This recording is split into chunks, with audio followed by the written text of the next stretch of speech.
Hi everyone, Heidi here. Sorry about the bad picture and sound. I'm using my old computer. Melanie had asked if I wanted to share some holy humor with you this Sunday.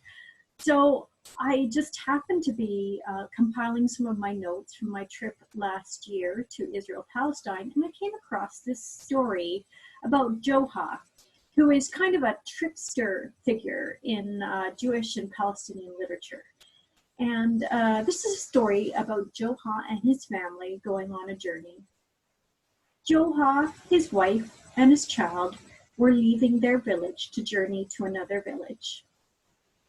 As they left their village, they were walking with their donkey beside them. Only their goods on their donkey, but the three of them decided to walk. As they entered the next village, the villagers pointed and laughed at Joha and his wife and child. They said, "Why on earth aren't you riding your donkey? That's just foolish." And so on the next leg of the journey, on the way to the village, all three of them piled onto the donkey and rode along together. As they entered the next village, the villagers pointed and shouted at them, saying, "How dare you abuse that poor, overburdened animal? How could you do that?"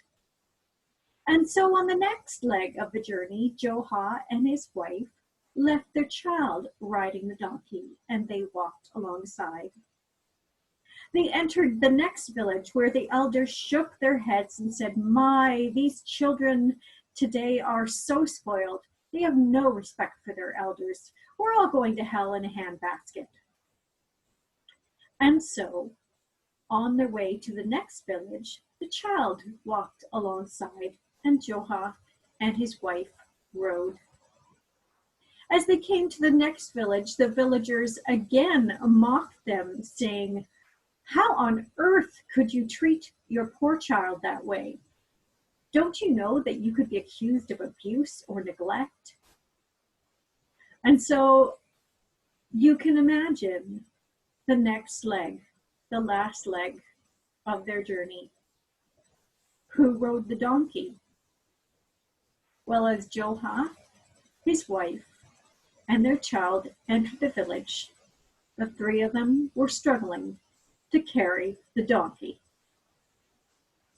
Omar, our guide who told us this story, said to us, "You might not like all of the things that I'm going to say to you while you're here. All I can do is tell you what I saw." Have a happy, holy humor Sunday, everyone. I'm looking forward to talking to some of you on the Zoom chat later. See you soon.